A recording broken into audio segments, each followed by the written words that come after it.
A massive horde of alien creatures is marching down the street.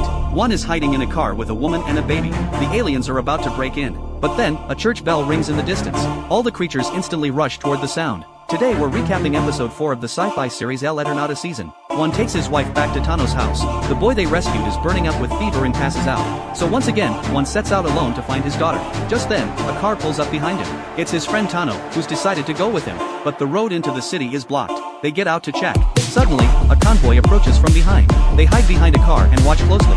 It's a unit of fully armed soldiers. Seeing a real military force at this point feels unreal. They talk to a commander. He tells them the entire city is now under lockdown, no one's allowed in. He also mentions there's a survivor camp and urges them to head there. Once the soldiers leave, Juan and Tano secretly follow the convoy to see what's really going on. Suddenly, the vehicles ahead come to a stop.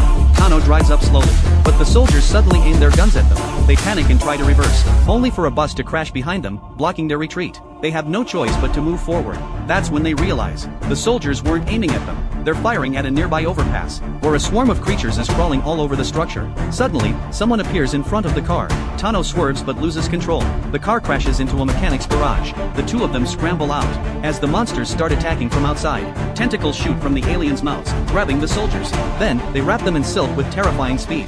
Now they're charging toward Juan and Tano. The two men rush to the roof, climb down the other side using a ladder, and keep moving forward. They spot the monsters dragging cocoon humans underground. Suddenly, Tano knocks over a metal box. The loud noise draws a creature up from below. One fires a single shot and kills it, but more of them start swarming in.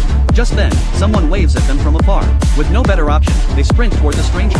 The monsters chase after them. They arrive at a church, and the creatures follow close behind. But homemade Molotovs rain down from above, blocking the attack. They rush inside. Turns out, this church is now a haven for survivors. One asks where the monsters came from. Someone points to the sky. Those falling meteors? They're actually alien ships. That night, a survivor approaches Juan. He knows staying here is a death sentence. There's a tunnel that leads out of the city, but it's sealed shut. He begs Juan to help scout a way out. Juan agrees. Juan steps outside alone.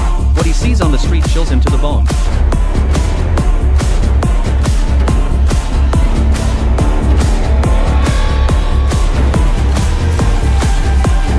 But he returns soon after he's found the exit. Everyone packs up quickly, but the nun and the man with a limp choose to stay behind. They don't want to slow anyone down. The group quietly makes their way through the streets. Near the tunnel, they first hide in an abandoned bus. Then, they begin breaking open the sealed tunnel.